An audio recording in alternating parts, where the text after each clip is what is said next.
하나님 말씀 우리 함께 보겠습니다. 마태복음 16장 16절 말씀입니다. 마태복음 16장 16절 말씀, 신약성서 27쪽 정도에 있습니다. 우리 크게 한 목소리로 봉독해 올리겠습니다. 시작. 시몬 베드로가 대답하여 이르되 주는 그리스도시요 살아계신 하나님의 아들이시니이다.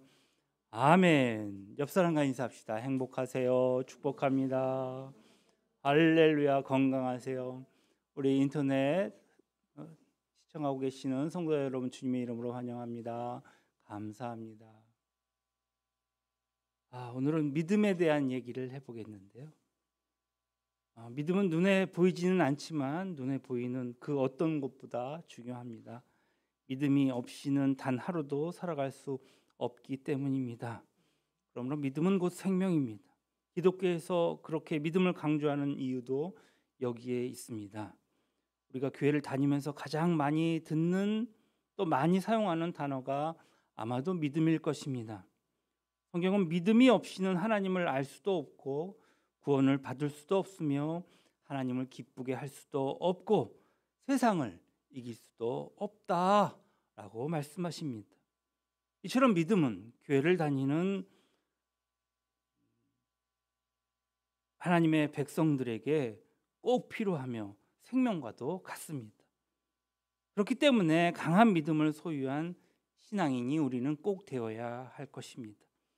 성경을 통해 우리는 거짓 믿음을 가진 자가 얼마나 많으며 또 병든 믿음을 가지고 살다가 가장 중요한 시점에서 모든 것을 잃어버리는 불행한 사람들의 종말도 보게 됩니다.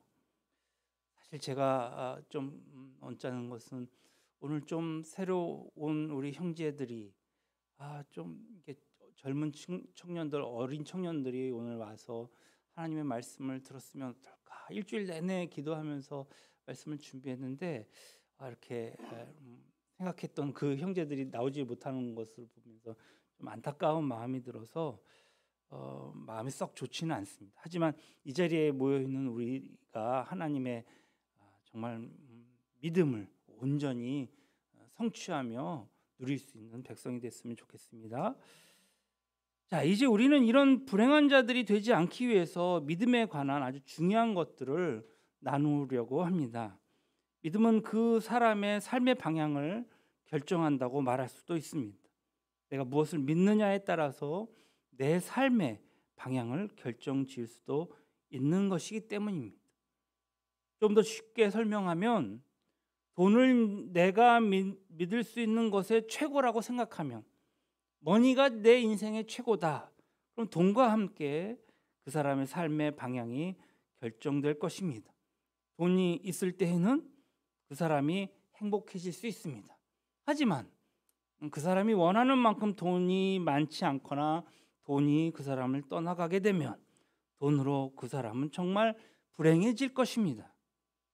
사람을 의지하고 사람을 믿을 경우에는 정말 그 사람과 함께 행복할 수도 있지만 그 사람으로 인하여 불행이 결정지어질 수도 있습니다. 많은 사람들이 이 땅을 살아가면서 믿지 않아야 할 것을 믿고 그것이 전부인 것처럼 살아가는 것을 우리는 쉽게 보게 됩니다. 어떤 사람은 권력이 전부인 것처럼 그렇게 권력을 탐하며 권력 가운데 누리며 삽니다. 우리는 그 사람의 권력이 전부라고 생각하겠지만 그 권력이 영원하지 않다는 것을 우리는 쉽게 금방 알고 느낄 수 있습니다. 그런데 권력을 잡고 있는 그 순간만큼은 그것을 알지 못하는 것 같습니다. 명예가 전부인 것처럼 믿을 수는 있지만 그 명예도 언젠가는 내가 쇠하고 내가 늙고 나이 들어 내 생명이 끝나는 날 나와 함께 그 명예도 떠나갈 것입니다. 세상적인 것에서 하나님께로 관심을 돌려서 내가 지금까지 의지했던 거기에서 이제부터 내가 영원히 의지하고 믿고 따라가야 할 그분이 어떤 분인가에 관심을 좀 두었으면 좋겠습니다. 하나님을 믿는 믿음에도 여러 종류의 믿음이 있지 않습니까? 어떤 사람은 기복적인 신앙을 가지고 있습니다. 아니, 많은 사람들이 예수를 믿으면 복 받는다라는 생각으로 꽉 잡혀 있습니다. 그래서 교회에 나오게 되는지도 모르겠습니다. 어떤 사람은 교회에서도 취직을 위한 어떤 특별 새벽 기도를 한다 하면 아마 새벽 기도를 빠지지 않고 새벽 기도를 찾아 나오지도 모르겠습니다. 그런데 그 사람이 취직이 되고 나면 아마도 그 믿음은 떠나가 버릴 것입니다. 그렇지 않겠습니까? 그렇게 기도한들 더 이상 정말 어떻게 보면 그 성취감이 그에게 더 큰 기쁨으로 다가올 수 있겠냔 말이죠. 복받기를 위한 믿음은 복을 받으면 교회를 떠나지 않겠습니까? 질병을 가지고 있는 사람이 이 병에서 낫기를 원해서 믿음을 가지려고 하면 그것을 질병 믿음이라고 말할 수 있는데 병이 나오면 믿음에서 아마도 떠나버릴 것입니다. 돈이 있다가도 없어질 수도 있고 병은 들었다가도 나을 수도 있고 또 들 수도 있는 것이겠죠. 또 우리가 취직 문제 마찬가지입니다. 돈 문제 한 가지 문제가 해결되면 어떻습니까? 그것으로 문제가 끝납니까? 또 다른 문제가 계속해서 야기되는 것입니다. 기복신앙은 우리의 믿음을 완전하게 만들어주지 못합니다. 물론 처음 신앙을 가진 사람은 기복신앙으로 출발할 수 있습니다. 그러나 그 기복신앙에서 참 믿음으로 발전해 나가야 그 사람의 생애는 후회함이 없는 삶으로 나갈 수 있을 것입니다. 또 하나입니다. 하나님을 믿는 믿음의 종류가 있습니다. 그것은 지식적인 신앙입니다. 머리로만 하나님을 믿는 그런 신앙을 말합니다. 머리로는 충분히 많이 들어서 알겠는데 가슴까지 이제 몇 미터가 되겠습니까? 아마 이 정도면은 뭐 한 30, 한 40, 45 정도 되지 않겠습니까? 그런데 여기에서부터 여기까지 아주 굉장한 시간이 걸립니다. 어떤 사람은요 몇십 년이 걸립니다. 머리로는 알고 있어요. 그런데 가슴으로 믿어지지가 않습니다. 머리로는 알아요. 가슴으로는 전혀 받아들여지지가 않아요. 여러분 어떻습니까? 머리로는 인정하면서 가슴으로는 받아들이지 않지는 않습니까? 오늘 머리에서부터 가슴으로 믿는 믿음을 소유하는 여러분들이 다 되시기를 축원합니다. 또 하나는요, 잘못된 믿음을 가지고 있는 신앙입니다. 그것은 이단에 빠져 있는 신앙이죠. 이단 하면 여러분들 무엇이 생각납니까? 이단에 빠져 있는 사람의 특징이 있죠. 그 사람들의 특징은 무엇입니까? 굉장히 열심입니다. 너무나 열심이다 보니까 맹종할 정도입니다. 그리고 그 교주가 얘기하는 것은 마치 하나님의 말씀처럼 받아들이고 따릅니다. 이런 사람들은요 다른 교회도 탐을 냅니다. 그래서 막 다른 교회에 가서 막 자기들의 그 신앙을 막 증거하죠. 그런데요 이단이 아닌 사람 같은 사람들도 이단인 사람들도 있습니다. 이 사람들은요 가난하고 적은 교회를 무시합니다. 아주 그들을 정죄합니다. 그리고 정치를 합니다. 광장에 나가서 이제 설교를 하고요. TV에 나가서 설교를 합니다. 언젠가 보니까는요 호텔에 사람들을 모아놓고 설교를 합니다. 자세히 들어보면 설교가 아닙니다. 강의입니다. 그런데 꼭 마칠 때에는 헌금을 하더란 말입니다. 결국 끝에 가서는 그들을 따르는 아주 불쌍한 영혼들, 아무도 그 영혼들을 책임져 주지 않습니다. 그럼 참 신앙이 무엇이기에, 관심을 가지고 참 신앙이 무엇인가 우리가 말씀을 묵상해야 할 것입니다. 참 믿음의 대상이 있습니다. 참 믿음의 대상은 누구이고 그 내용은 무엇입니까? 믿음에는 분명히 내용이 있어야 하고 믿음에는 분명한 대상이 있어야 합니다. 많은 사람들이 믿음의 내용도 없이 믿음의 대상도 없이 그냥 신앙생활을 해나가고 있는 것을 보게 됩니다. 교회 다니면서도 내가 누구를 믿고 있는지 분명하지 않습니다. 내가 무엇을 하고 있는지도 몰라요. 그냥 교회 나오라니까 나오고 그냥 예배 드리니까 예배 드려요. 분명하지 않아요. 사람들이 와서 유혹하면 그냥 이런 사람들은 그냥 바로 자빠집니다. 그런가 해서 그냥 넘어갑니다. 유혹에 넘어가요. 그러므로 우리는 믿음의 대상을 분명히 알아야 할 것을 믿습니다. 오늘 믿음의 대상이 본문의 말씀에 있습니다. 시몬 베드로가 마태복음 16장 16절에 뭐라고 얘기합니까? 주는 그리스도시요 살아계신 하나님의 아들이시니이다. 그리스도. 이 말을 하게 된 이유가 있습니다. 예수님이 제자들을 데리고 가이사랴 빌립보 지방에 올라갔습니다. 가이사랴 빌립보 지방은 산간 지방이기 때문에 많은 무리들이 막 따라오기가 어려운 지방입니다. 거기서 예수님이 제자들과 함께 모여서 이제 얘기를 합니다. 얘들아, 사람들이 나를 누구라 하더냐? 예수님의 이런 질문에 제자들이 편하게 대답할 수 있었습니다. 어떤 사람은요 선한 선생님이라고 하십니다. 어떤 사람은요 예수님을 예레미야라고 합니다. 어떤 사람은요 선지자 중에 하나라고 하던데요. 어떤 사람은요 세례 요한이 살아났다고 합니다. 이렇게 한마디씩 다 합니다. 이 얘기를 다 들으신 예수님이 이제 또 질문합니다. 그래? 그러면 사람들이 그렇다 이렇게 말한다 치고 너희들은 나를 누구라고 생각하느냐? 이렇게 묻는 것입니다. 굉장히 긴장되겠죠. 사람들이 이렇게 생각했는데요. 사람들이 이렇게 얘기하는데요. 이렇게 얘기하기는 참 쉬워요. 그런데 바로 내가 나의 신앙을 고백하기에는 참 어려운 것입니다. 그런데 그때에 베드로가 뭐라고 고백한 것입니까? 오늘 본문 말씀에 주는 그리스도시요 살아계신 하나님의 아들입니다. 이렇게 대답하는 거예요. 그 대답을 들으신 예수님께서 이제 바요나 시몬아 내가 복이 있도다. 이를 알게 하신 이는 혈육이 아니요 하늘에 계신 내 아버지시니라.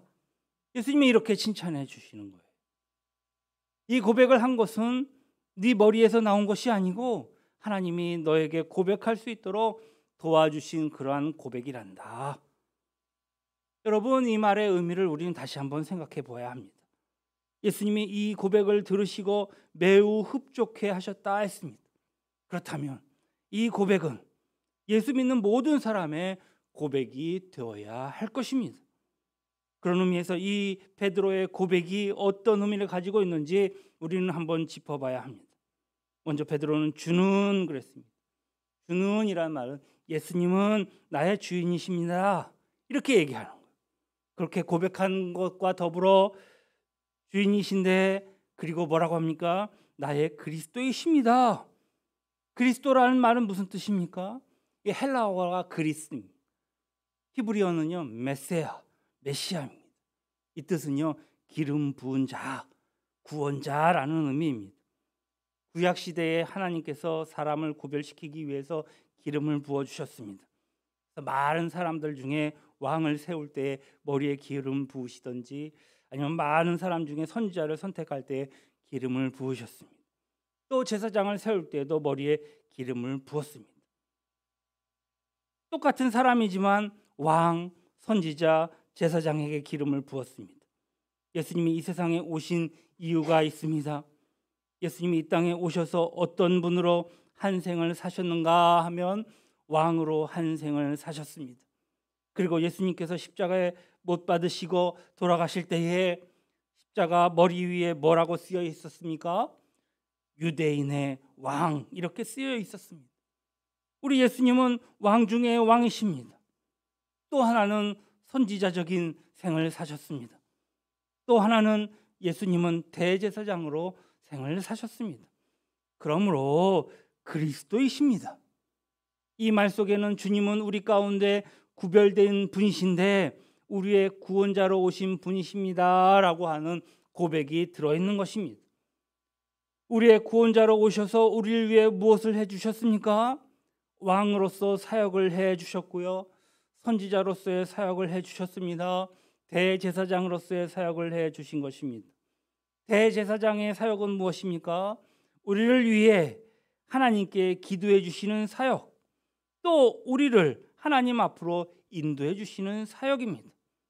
우리가 하나님 앞으로 나아갈 수 있도록 길을 열어주시는 사역이야말로 주님께서 우리를 위해 해주신 사역인 것입니다. 그러므로 예수 그리스도를 통하지 않고는 하나님 앞에 나갈 수 없느니라 했습니다. 이 그리스도라는 말에 엄청난 의미가 들어가 있는 것을 보게 됩니다. 그 다음에 베드로의 고백은 무엇입니까? 살아계신 하나님의 아들이십니다 했습니다. 하나님의 아들이다 했습니다. 요한복음 10장 30절에 보면은 예수님께서 이렇게 말하십니다. 나와 아버지는 하나입니다. 나와 아버지는 하나라는 거예요. 논리적으로 이해가 안 가요. 쉽게 표현하자면 여러분이 시집을 가고 장가를 가서 애를 낳습니다. 이제 처음에 애를 낳으면은요, 이게 사람인가 싶습니다. 이건 뭐 걷지도 보지도 기지도 못하니까요. 며칠 동안은 사람이 보이지도 않고 그냥 꾸물꾸물 움직이는 정도입니다. 그런데 사람이 아이를 낳으면 이것이 사람 같지 않게 보여도 사람인 것입니다. 짐승이 아니에요. 사람 구실을 못해서 사람이란 말이에요. 요새 사람들은 애완동물을 많이 키우죠. 집에서 개를 키웁니다. 개가 이제 개를 갖다가 얼마나 사랑하냐면 내 새끼 하면서 막 닦아주고 먹여주고 막 병원 보내주고 막 그렇습니다. 그런데 분명한 것은 그것은 사람이 아니라 강아지인 거죠. 하나님의 아들이십니다 하는 고백은요, 무엇입니까? 당신은 하나님이십니다, 이런 얘기입니다.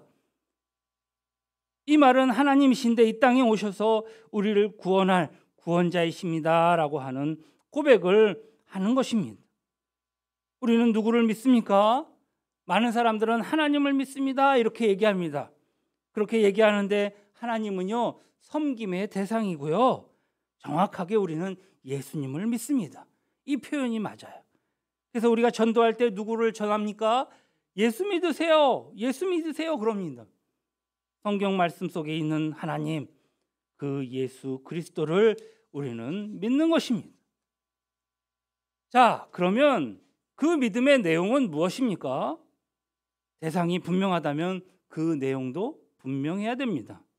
이렇게 질문하면 여러분 뭐라고 대답하시겠습니까? 아니, 예수를 뭐 그렇게 복잡하게 그냥 예수를 믿으면 되는 거죠. 맞습니다. 정답입니다. 그냥 그렇게 밀어붙여도 상관은 없습니다. 하지만 그렇게 말하면 뭔가 좀 부족한 면이 없지 않습니다. 이 부분을 어떻게 보면 딱딱하지만 이 부분이 정립된 사람은 믿음에 흔들림이 없습니다. 정말 예수님을 믿는다면 예수님의 무엇을 믿는지 분명히 나와야 하는 것입니다. 그러니까 믿음은요, 로또 복권이 아니에요. 그냥 6개 번호 맞으면 좋겠다 믿습니다, 그냥 무조건 믿으면 되는 거지가 아니란 얘기죠. 로마서 10장 9절 말씀입니다. 내가 만일 내 입으로 예수를 주로 시인하면 또 하나님께서 그를 죽은 자 가운데서 살리신 것을 내 마음에 믿으면 구원을 얻으리니. 우리는 믿습니다. 믿음의 내용은 두 가지입니다. 하나는 죽은 자 가운데서 사신 예수님, 또 하나는 살리신 예수님, 살아나신 예수님. 이걸 간단히 표현하자면 예수님의 십자가를 믿고 예수님의 부활을 믿는 것입니다. 그런 십자가를 왜 믿는가 하면 나를 위해 십자가에 못 박혀 돌아가셨다는 사실을 믿는 것입니다.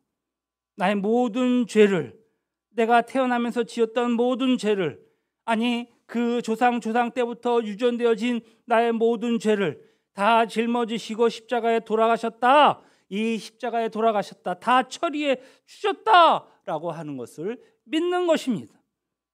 이것은 내가 죄인이라고 인정할 때만 가능합니다. 우리는 죄인입니다. 우리는 주님 앞에 내세울 것이 하나도 없습니다. 우리의 모든 삶의 태도는 죄덩어리입니다. 죄투성입니다. 이렇게 죄인이라고 나는 주님 앞에 인정하면 이 믿음은 나를 온전한 사람이라고 생각하면 우리는 아마도 구원받지 못할 것입니다. 그런데 저와 여러분은 우리가 온전하지 않다는 사실을 너무나도 잘 압니다. 왜? 죽기 때문에 이 세상에 태어난 모든 사람들은 다 죽습니다. 뭐 때문에요? 죄 때문에. 죄 때문에. 죄가 없는데 어찌 죽겠습니까? 죄가 있기 때문에 죽는다고 성경은 우리에게 분명히 말하고 있습니다. 그런데 나의 죄로 인하여 이제 죽을 수밖에 없는 내 죽음을 예수님께서 대신 처리해 주신 것입니다. 주님이 나를 위해 십자가에 돌아가셨다는 이 사실을 우리는 믿음의 내용으로 간직하는 것입니다. 또 하나입니다. 예수님이 만일 십자가에 못 받으시고 그냥 죽기만 하셨다면 우리는 그를 믿을 이유가 하나도 없습니다. 그냥 죽으셨기 때문입니다. 그런데 그 예수님이 세상에 다시 부활하셨다는 것입니다. 예수님이 왜 부활하셨습니까? 우리를 살리시기 위하여 부활하셨습니다. 예수님은 다른 종교의 창시자들처럼 그냥 죽으신 분이 아닙니다. 다른 분처럼 무덤이 있지 않습니다. 예수님은 무덤이 없어요. 왜냐하면 죽으셨다 사셨기에 우리에게 그 생명을 주셨습니다. 그러므로 예수님이 죽었다 3일 만에 다시 부활하셨던 것처럼 우리 역시 어쩔 수 없이 이 육신의 장막에서는 이제는 한 번은 틀림없이 반드시 죽겠지만, 우리의 이 육신은 죽겠지만 영원한 생명을 가지고 하나님의 나라에 들어갈 수 있는 것을 믿으시기 바랍니다. 이것이 믿음의 내용입니다. 믿음과 구원의 관계를 설명하고 그 중요성에 대해서 다시 한번 생각해 보겠습니다. 믿음과 구원은 어떤 관계인지 정리해 본다면 로마서 10장 10절 말씀입니다. 사람이 마음으로 믿어 구원에 이르고 그 다음에 입으로 시인하여 구원에 이르느니라. 여러분, 이 말은요, 구원은요 내적인 믿음뿐만 아니라 그 다음에 뭐라고 그래요? 입으로 시인하여 구원에 이른다 그랬죠. 외적인 고백을 포함한다는 것을 우리가 알아야 합니다. 마음으로 믿는 이것뿐만 아니라 입으로 고백하는 고백이 반드시 들어가 있습니다. 아유, 나는 부끄러워, 나는 내성적이어서 말 못해, 나는 속으로 믿으면 됐지. 그래서 그런지 식사할 때도 뭐 직장 동료들이 옆에 있으면 아유, 나 믿는 사람인 거 알면 좀 쪽팔리니까 나는 그냥 하나님 땡큐 간단하게 하고 그렇게 그냥 지나갑니다. 이런 사람들 얼마나 많이 있습니까? 하나님의 마음이 얼마나 섭섭할까요? 예수님이 이런 말씀을 하셨어요. 사람이 마음에 가득한 것을 입으로 말하느니라. 여러분, 마음속에 무엇이 있느냐에 따라서 그 사람이 말하는 것을 보면 알 수 있습니다. 내 마음에 예수님이 가득 채워져 있으면 예수님 말해요, 안 해요? 예수님 내 말을 자꾸 예수에 대해서 얘기합니다. 왜? 예수님이 너무 좋으니까. 예수님이 너무 좋아요. 여러분, 누군가를 만나서요 이렇게 1시간 이렇게 얘기해 보면요 1시간 동안 그 얘기를 통해서 이 사람이 무슨 얘기를 하고 있구나 우리는 다 알 수 있어요. 더 이상 뭐 얘기 들을 필요가 없어요. 1시간만 들어보면 다 알아요. 가장 관심이 있는 것이 이 사람에게 돈이구나. 이 사람에게 가장 관심이 있는 것이 외모이구나. 이 사람에게 관심이 있는 것은 연예인이구나. 연예인. 어떤 사람 연예인에 대해서 너무 빠삭하게 잘 알고 있어. 그 사람이 뭐 가정생활까지 그냥 낱낱이 알고 있어. 내 마음속에 무엇이 있느냐에 따라서 표현이 되는데, 내 마음속에 예수님이 계시면 일제시대의 이 최건능 목사님처럼 그를 건들기만 해도 예수 천국 불신지요 건들기만 하면 예수 천국 이렇게 외치는 것이죠. 나는 예수님을 믿습니다. 이 마음이 얼마나 행복한 마음인지 모를 것입니다. 나는 매주마다 깜짝깜짝 놀라는 것은 우리 정진영이 때문에 맨날 놀래요. 아까도 자기가 예수님 때문에 얼마나 행복한지 모른다는 거야. 야, 내가 설교 시간에 썼는데 예수님 때문에 얘가 내 설교를 봤나? 그대로 얘기를 하지. 막 예수 그리스도 그분이 가득 채워져 있으면 정말 말하지 않고는 견딜 수 없고 찬양하지 않고는 견딜 수가 없고, 그런 마음에 가득한 예수 그리스도를 입으로 시인할 때에 구원에 이르는 참 믿음이 되는 것임을 믿으시기 바랍니다. 여러분, 기도하는 것은 부끄러운 일이 아닙니다. 수시로 기도하세요. 길을 걸어가다도 기도하고요. 선생님 수업하다가도 기도하세요. 주님, 지금 말해야 되는데 생각이 안 납니다. 기억나게 해주세요. 이렇게 막 기도를 했어요. 지난주에 제가 우리 지방에 원래 갔다 왔는데 대충 하거든요. 예배도 대충 하고 다 그냥 예배를 얼마나 하루에 몇 번씩 드리십니까? 그런데 그 교회 담임 목사님이 사회를 보는데 나라 민족을 위해서 기도하자면서 막 기도를 하는데 뜨겁게 하더라고요. 한 1시간을 그렇게 하더만. 그런데 전혀 지루하거나 힘들지가 않았어요. 같이 막 기도하니까 막 힘이 나고 막 불이 일어나는 것 같아서 제 마음이 얼마나 뜨거웠는지 몰라요. 중요성. 에베소서 2장 8절로 9절 말씀입니다. 너희가 그 은혜를 인하여 믿음으로 말미암아 구원을 얻었나니 이것이 너희에게서 난 것이 아니요 하나님의 선물이라. 행위에서 난 것이 아니니 이는 누구든지 자랑치 못하게 함이니라. 너희가 그 은혜로 말미암아 구원을 얻었나니 그 은혜가 무엇입니까? 예수님의 십자가와 부활. 이것만 아시면 돼요. 이것으로 인하여 믿을 때에 어떻게 된다고요? 구원을 얻게 된다. 그런데 이 구원은요, 나에게서 난 것이 아니라 했어요. 이것은 내가 내 자신에게 구원을 줄 수 있는 것입니까? 하나님의 선물이랍니다. 하나님의 선물.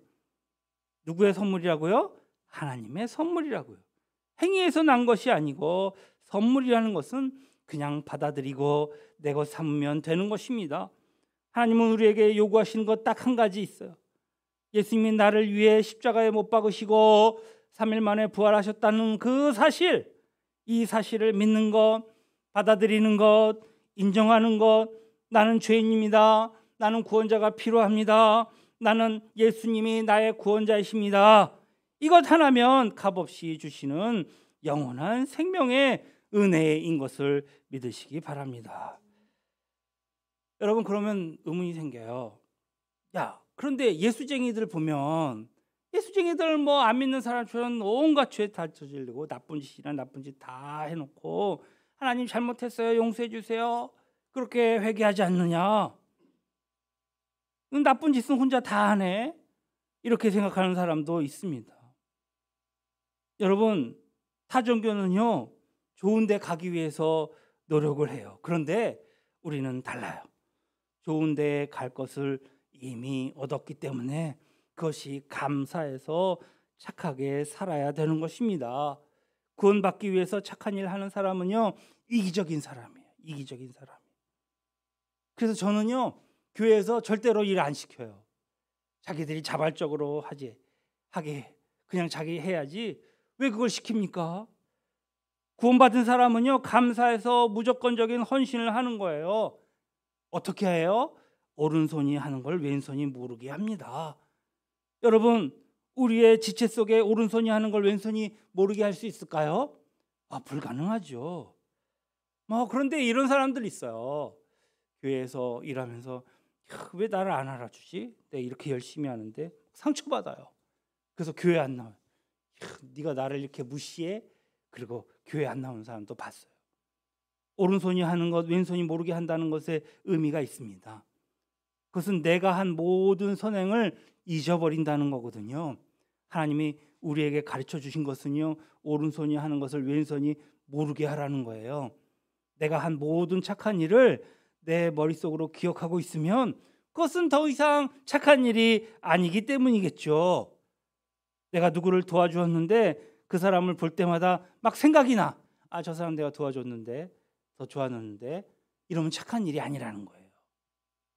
인간은요, 공치사를 참 잘해요. 만약에 하나님께서 천국에 어떤 자격증을 가지고 와야 한다. 만약에 천국 가려면 너 돈 있어야 돼. 너 돈 갖고 와. 아니면 너 선한 일을 베풀어야 돼. 선한 일을 해. 천국 가서 어떻게 해야 할 것 같아요?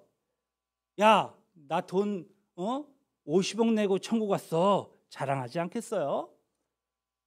천국의 이 성경에 보면은요, 이는 누구든지 자랑치 못하게 함이라 했습니다. 인간의 속성을 하나님이 꿰뚫어 보시고 하나님이 하신 말씀이에요. 제가 이런 예화를 많이 들었는데 천국에 가서 어떤 사람이 봤더니요, 천국에 먹는 숟가락이 길대잖아요. 그러니까 이 숟가락으로 전혀 자기 혼자 먹을 수 없대요. 그래서 이 숟가락으로 밥을 퍼서 천국에 가니까 상대방 앞에 있는 사람에게 먹여준다는 거예요, 서로. 그 지옥 가니까는요, 서로 먹으려고 애써갖고 아무도 못 먹고 삐쩍 말랐다는 거예요. 그런 예화 들어보셨죠? 저도 많이 들어봤어요, 어렸을 때. 지옥은 자기만 아는 곳이구나. 천국은 섬기는 곳이구나. 내가 이 땅을 살면서도 천국 생활을 하는 비결이 여기에 있는 것입니다. 섬기는 것이에요, 섬기는 것이. 어떤 사람은요, 1만 명 이상 되지 않는 교회 섬기는 거, 그런 사람들 나한테 뭐라고 하지 마. 1만 명 모였다고 막 자랑해. 어떤 사람은 광장에서 막 자랑하고요. 야, 너희들 1만 명 모여봤어? 1만 명 모아봤어? 어떤 사람은 텔레비에 나와서 1만 명 모였다고 자랑해. 근데 그것이 자랑할 일입니까? 책망받을 일입니까? 저는요, 저희 스승은 저한테 그렇게 얘기 안 했습니다. 부끄러운 일이라는 거예요. 1만 명 모이니까 이걸 어떻게 해야 될지 모르겠다는 거예요. 또 어떤 교회 목사님은요, 1만 명 넘으니까는요, 막 교회를 다 찢어서 절대 우리 교회 오지 말라는 거예요. 몇 날 몇 시까지 다 흩어져서 적은 교회에서 섬기지 않으면 우리 교회 폐쇄한다는 거예요. 그런 목사님도 계시더라고요. 서로 섬긴다면 천국이고 서로 나만 이기적으로 생활한다면 지옥이겠구나. 지옥에서는요, 너 때문이야 이게 주제가죠. 천국은요, 저 때문입니다. 이게 천국의 주제가예요. 항상 잘 되는 것은 나 때문이야. 안 되는 것은 당신 때문이야. 또 서로가 서로에게 아픔 주고 상처 주고 그걸 조금만 바꾸면 천국 생활을 하게 되는 줄로 믿습니다. 죄송합니다. 잘못했습니다. 용서해 주세요. 사랑합니다. 고맙습니다. 감사합니다. 이게 천국의 방언이라고요. 우리는 이 말을 하면 사는 사람이 되는 거죠. 내가 주로 어떤 말을 쓰는 사람인가 생각해 보면 바로 압니다.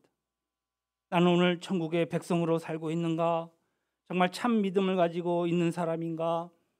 우리는 은혜로 예수 그리스도를 알게 되었습니다. 그분이 나를 위해 십자가에 달려 돌아가시고 3일 만에 부활하셨다는 이 믿음을 가지게 되면 우리는 반드시 구원을 얻습니다. 우리의 환경이 어떠한들 우리의 구원을 뺏을 수 없을 줄로 믿습니다. 그러므로 믿음과 구원의 관계는 뗄래야 뗄 수가 없습니다. 믿느냐? 어떻게 믿느냐? 그러면 네가 바로 믿으면 구원을 받는다. 구원받는 사람이면 그 사람은 반드시 예수 믿는 사람일 것입니다. 그러므로 믿음과 구원의 관계에서 그 중요성은 어느 쪽으로도 치우쳐 말할 수 없거니와 동전의 양면과도 같이 붙어 있는 것이라고 말씀드릴 수 있습니다. 이제 결단이 필요한 부분이 남았습니다. 믿음, 구원을 얻는 우리 성도들이 다 되시기를 주님의 이름으로 축원합니다. 감사하신 주님, 우리에게 믿음 주셔서 이 믿음으로 주님을 만났고 주님이 걸어가셨던 그 발자취를 밟으며 따라가며 저 천국 가기까지 철로 역정 가운데서도 우리는 기쁨으로 갈 수 있음을 고백합니다.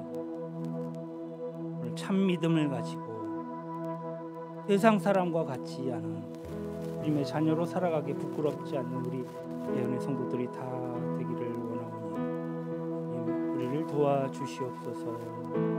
예수님의 이름으로 기도했사옵나이다. 아멘. 사랑이